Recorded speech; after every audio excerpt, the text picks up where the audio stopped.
So I'd like to introduce our first speaker of the afternoon. We have Dr. Michael Chow. He's an orthopedic surgeon who specializes in the management of sports-related injuries and conditions affecting our young athletes. He graduated from Northwestern University with bachelor's and master's degrees in biomedical engineering. He earned his medical degree from Penn State College of Medicine and completed his residency in orthopedic surgery at University of Minnesota. He then completed a pediatric orthopedic surgery fellowship at the University of Texas Southwestern at the Scottish Rite for Children, followed by a second fellowship in orthopedic sports medicine surgery at Cedars-Sinai. And he served as a team physician for multiple professional teams across multiple leagues and college teams as well. And with that, I would like to introduce Dr. Michael Chow.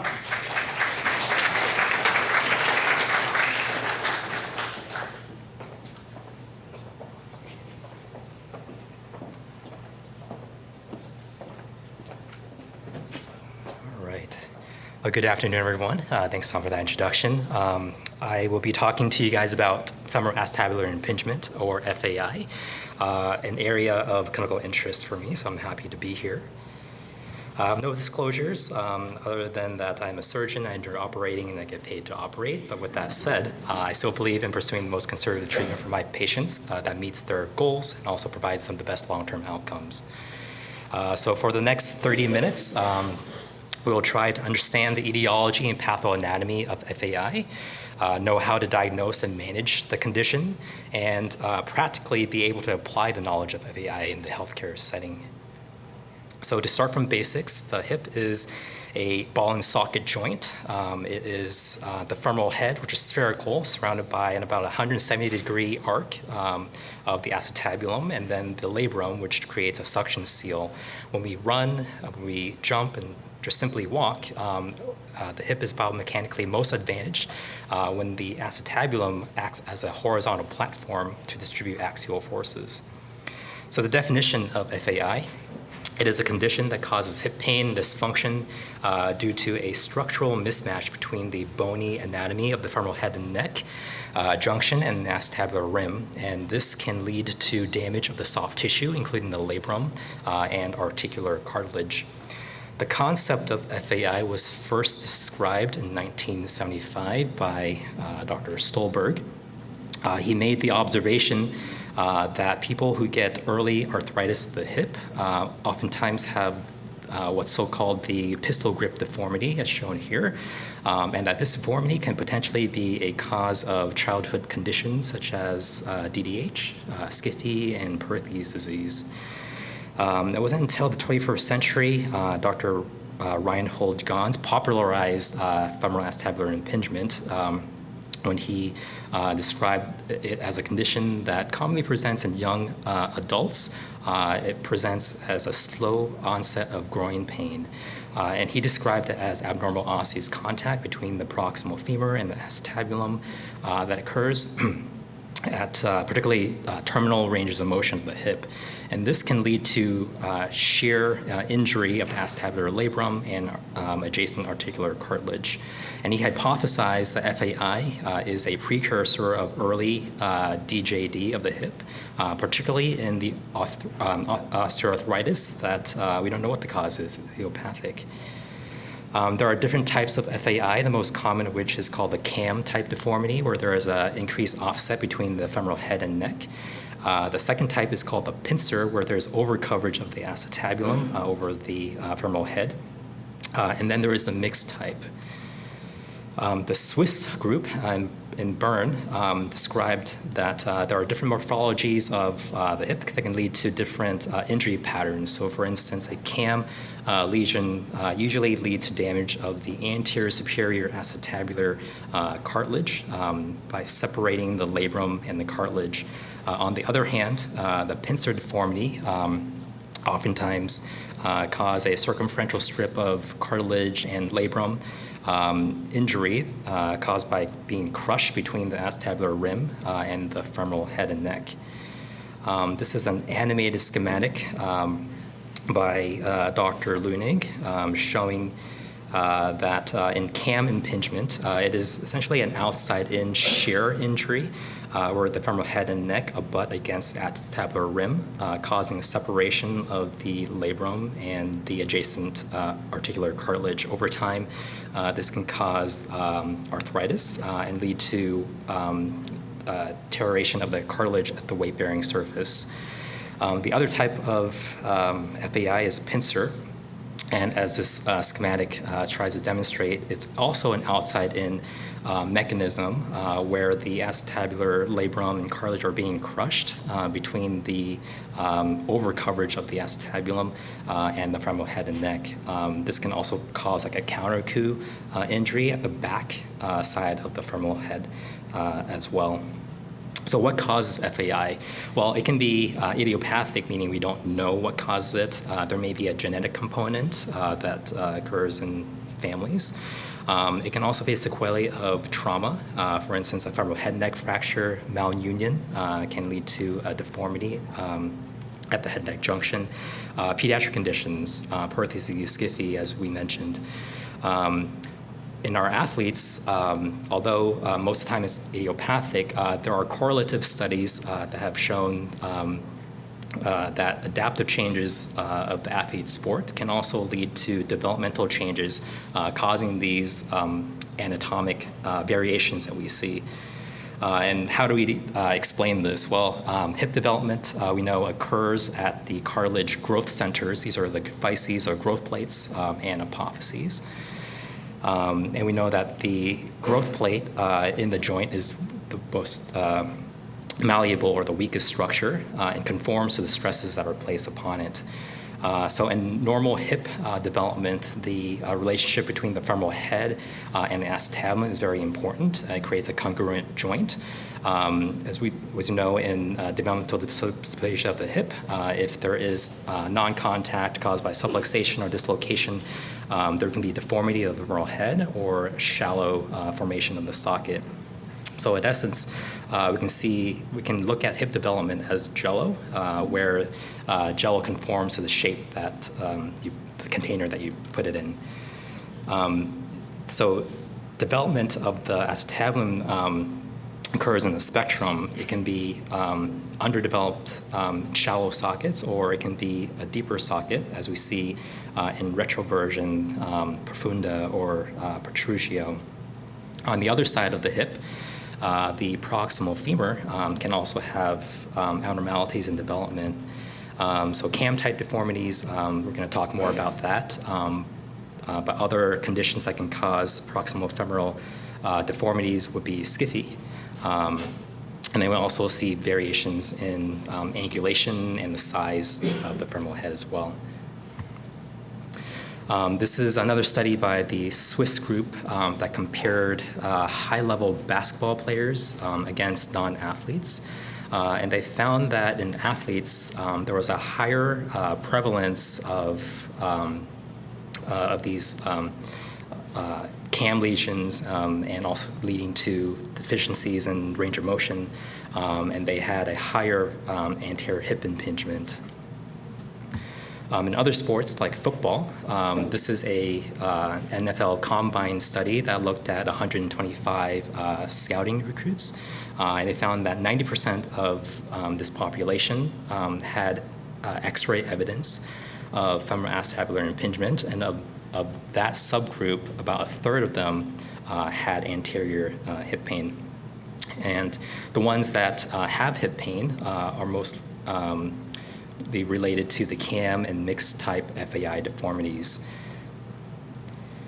In soccer, similarly, this study found a high prevalence of FAI X-ray findings in players who have had a history of hip or groin injury. So up to 70% in males and 50% females have CAM lesions, and a smaller proportion of them also have pincer. In elite hockey players, same story.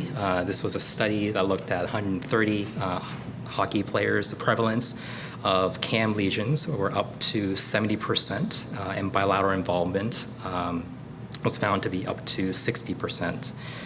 Interestingly, in the study, most of these players that were in the study actually were asymptomatic. So this suggests that a lot of FAI can be incidental when we get X-rays, and not all radiographic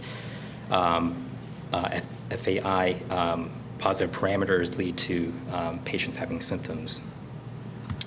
And one final study of correlation, this was a study looking at elite ballet dancers. In about 50 ballet dancers, the study found a prevalence of about 30% having cam lesions and up to 75% having pincer deformities.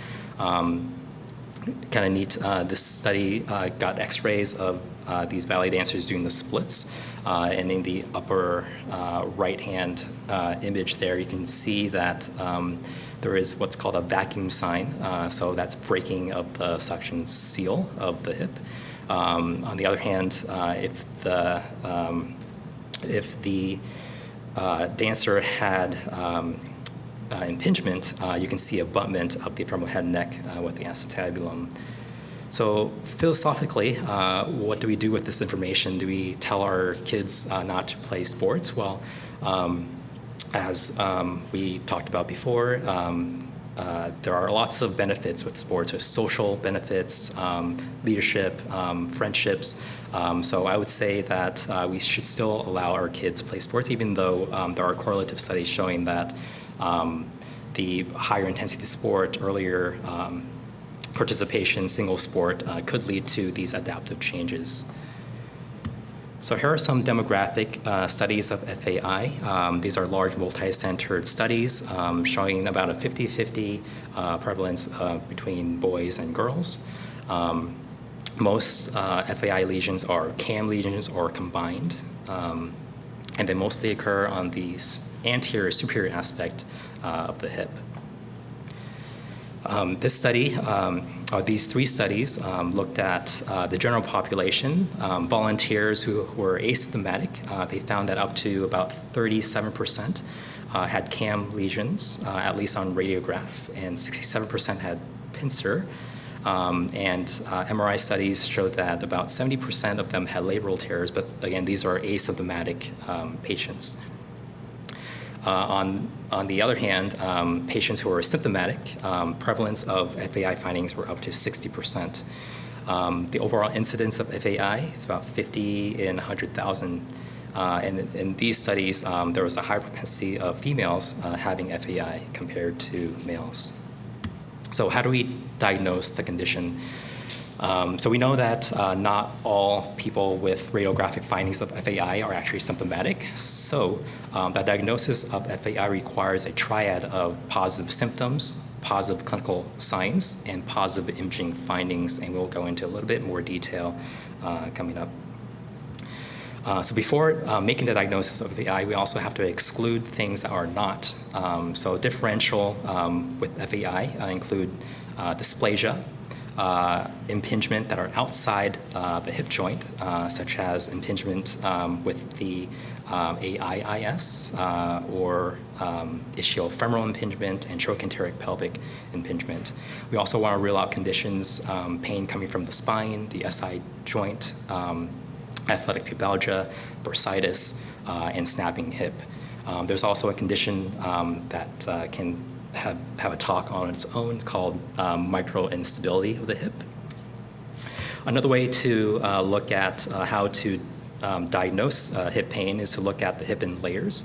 So the deepest layer would be the bone and cartilage, of which FAI falls under. But then there's also the soft tissue components of ligaments and tendons and muscle that can also cause pain in or around the hip. Then we have nerve impingement causes and the zebras like infection and tumor that we have to rule out. So when patients present to the clinic with FAI, they typically present in a delayed fashion, could be up to 3 years. And there usually is not a specific cause, although sometimes there are.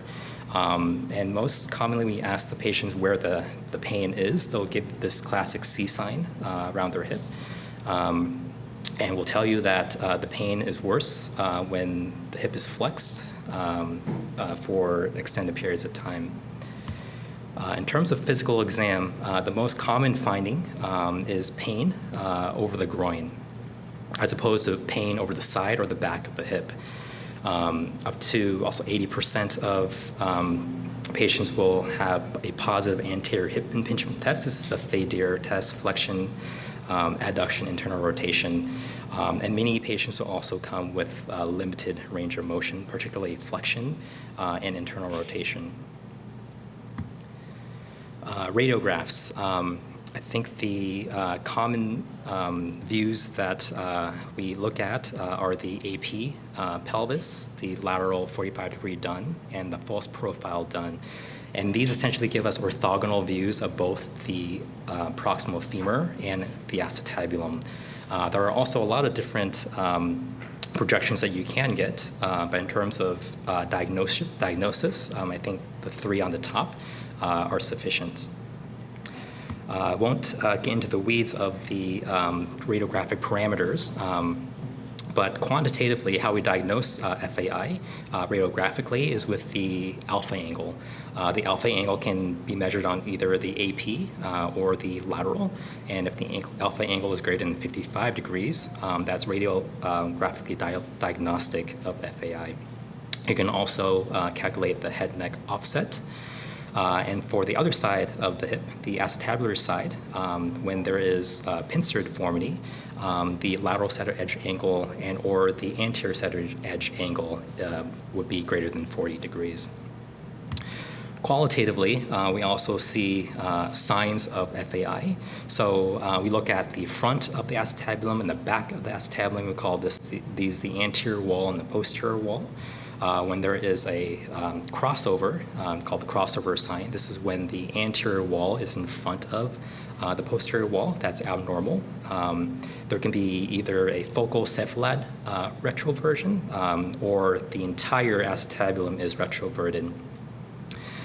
And then there are also other signs like the posterior wall sign and the ischiospine. In terms of the depth of the acetabular socket, you have profunda and you have protrusio. And so pincer can fall under two subcategories. Either it's focal, meaning it only occurs at the very top of the socket, or it's global, the entire socket is retroverted. And these can both be symptomatic. There is also a classification of osteoarthritis called the tonus grade.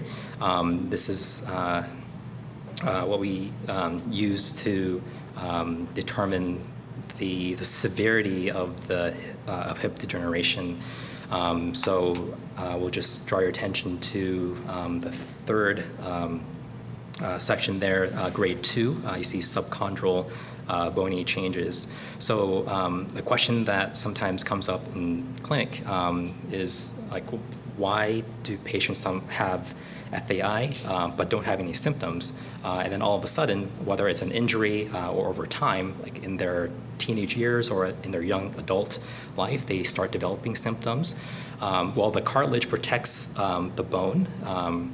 So long as there is still cartilage in the acetabulum or the femoral head, patients probably have no pain. It is when the cartilage deteriorates or the labrum gets torn that the patient experiences pain. So I liken this to an ice cube. The ice doesn't melt until a specific temperature, and the hip doesn't hurt until the cartilage is worn away or the labrum is injured. In terms of advanced imaging, there is MRI, and we use MRI to assess for labral pathology and also cartilage lesions. CT, usually obtained to assess for any osseous deformities or for surgical planning purposes, is also useful. In terms of treatment, so first-line treatment is usually non-operative. Starts with rest, activity modification, cessation of their sport, NSAIDs without opioids, and physical therapy. I won't go into physical therapy as Carly will get into that in the next talk. Operative management, typically indicated when non-operative management fails, or if the alpha angle, the anatomy is very severe, because FAI is an anatomical or structural problem. Also indicated when patients have large deficits in their range of motion, or if they've had a successful surgery on the other side, that will also predict the likelihood of good outcomes on the currently affected side. And sometimes we would do injection, either diagnostic and or therapeutic, and if they have a good response to that, that also usually indicates the success of surgery.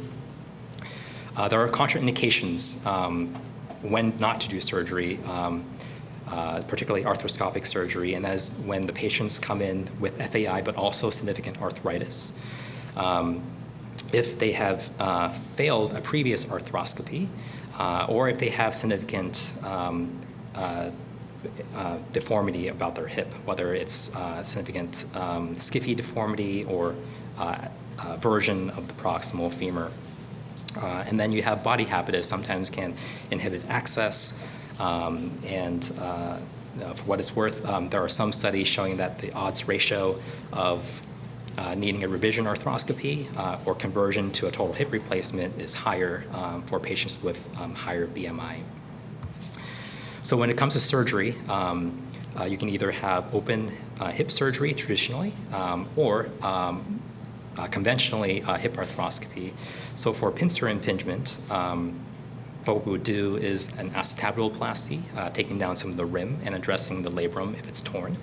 If there are cartilage injuries, we can do chondral restoration.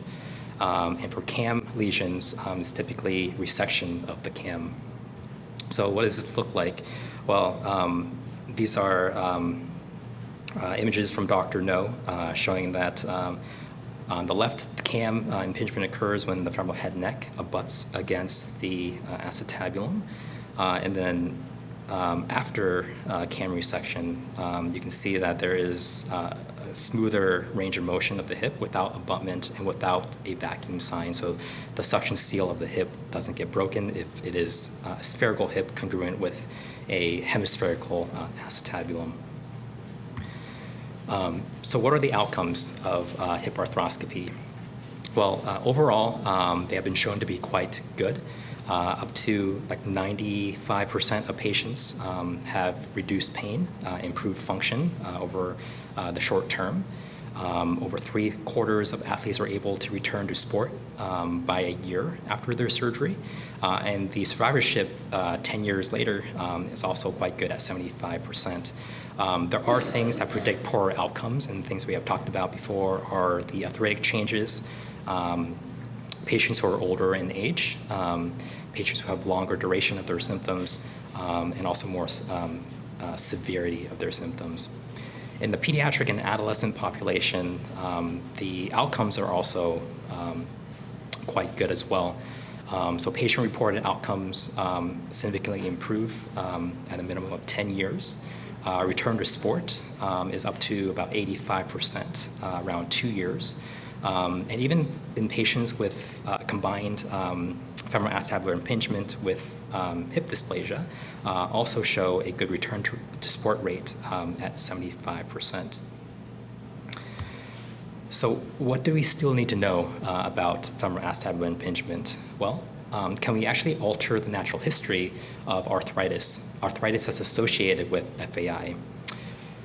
Second, does physical therapy have a role, and how much of a role does it have in the definitive treatment of FAI, given that FAI is an anatomic and structural condition?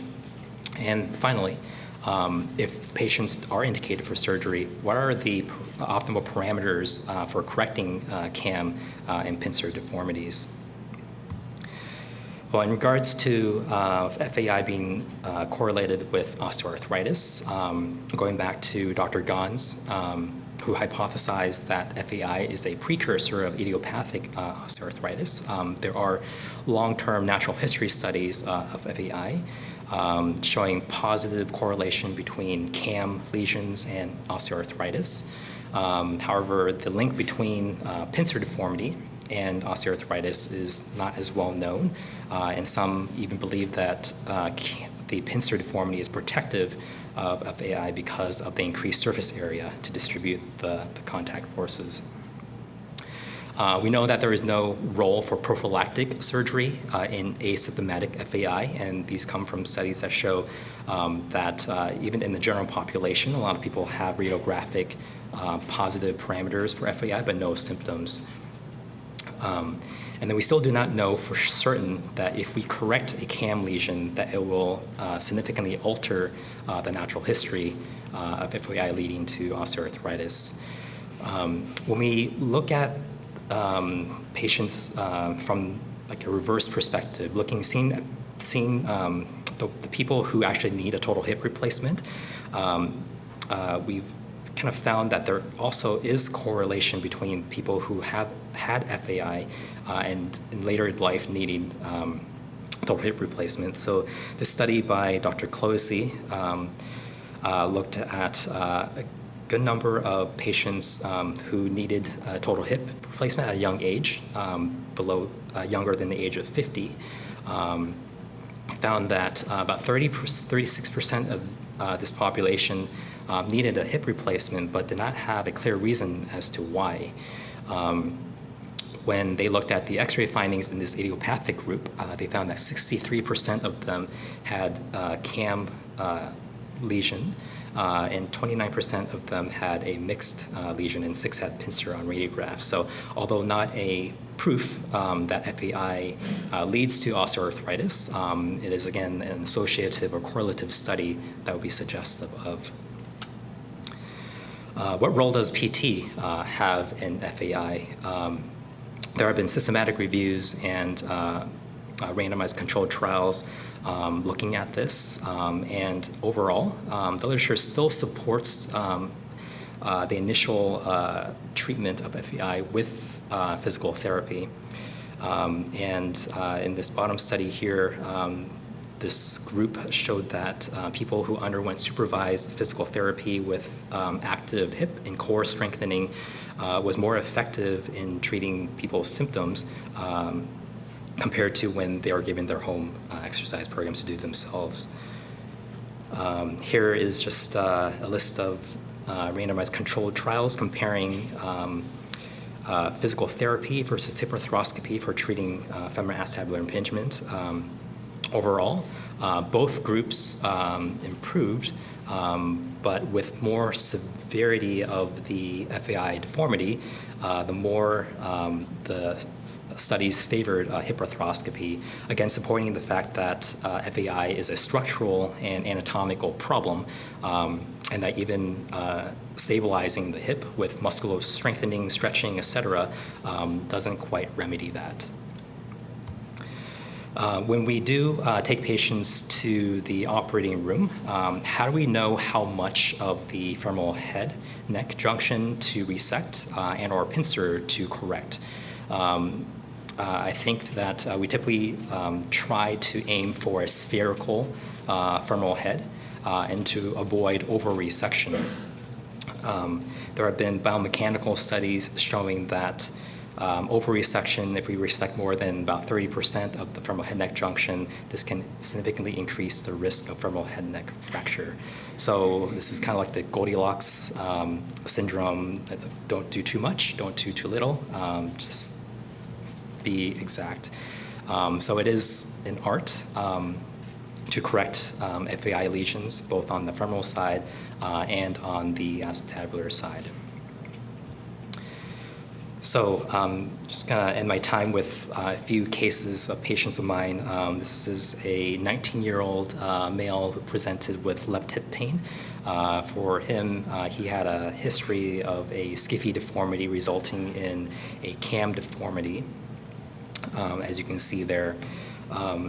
So what we could do in our practice is get CT scans that show us exactly where the deformity is, and then we can also 3D print models for us to try kind of visualize and plan preoperatively how much to resect and what to avoid in terms of where the blood supply goes in, so we avoid causing iatrogenic AVN.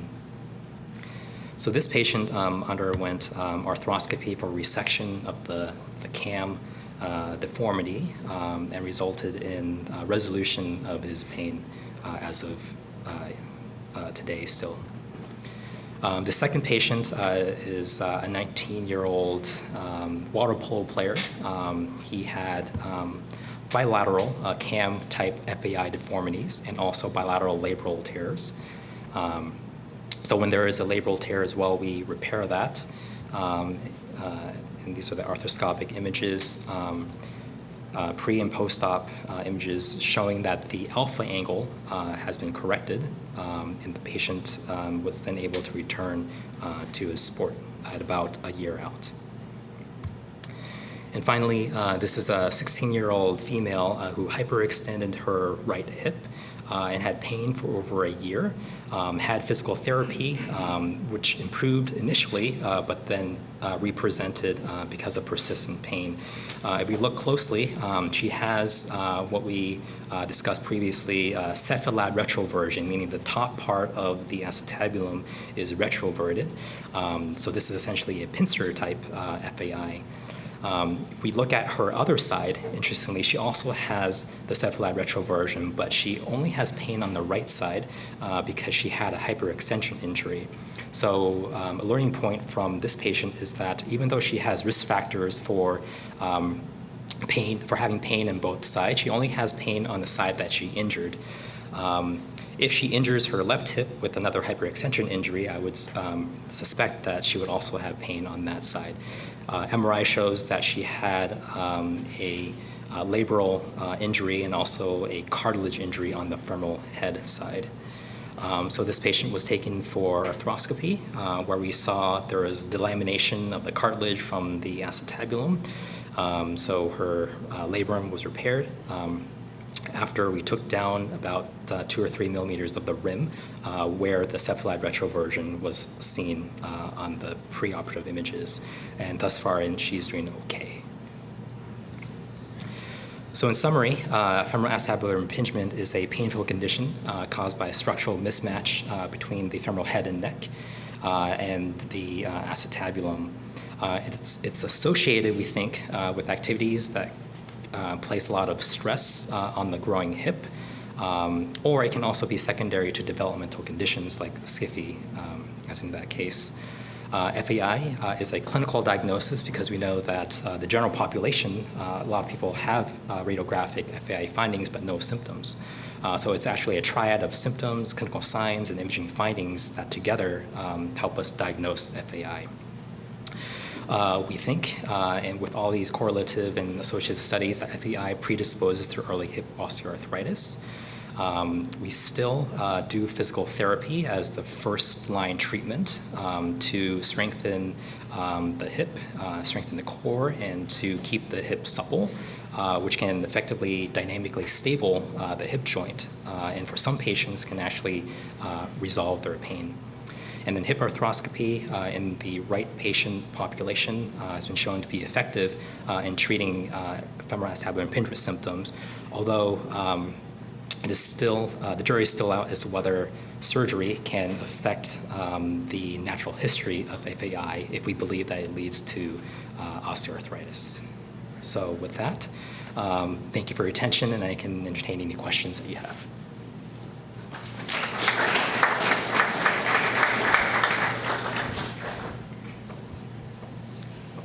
Go in this direction.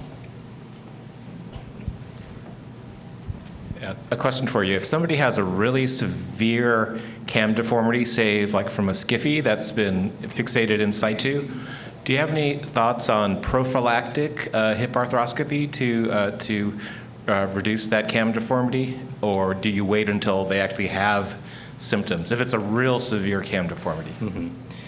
Yeah, I think that's a $1 million question, and I think it's still up to, it's still controversial If the patient has impingement symptoms, like such as from the screw itself or the cam deformity, then yes, for sure. Typically, I think most people will wait until the patient has some symptoms before they would offer them surgery to remove the hardware or to resect the cam lesion. But very good question.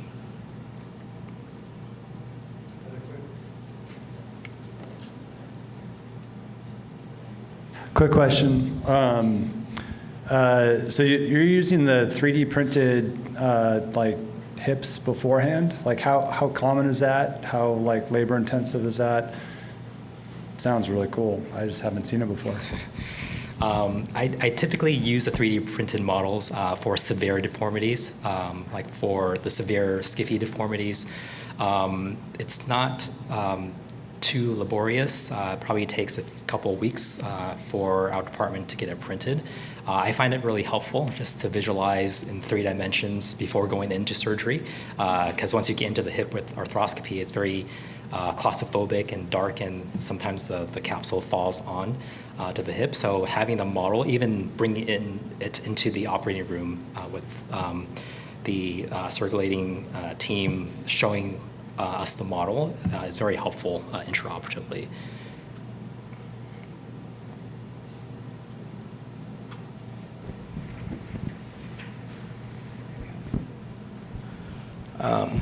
Question.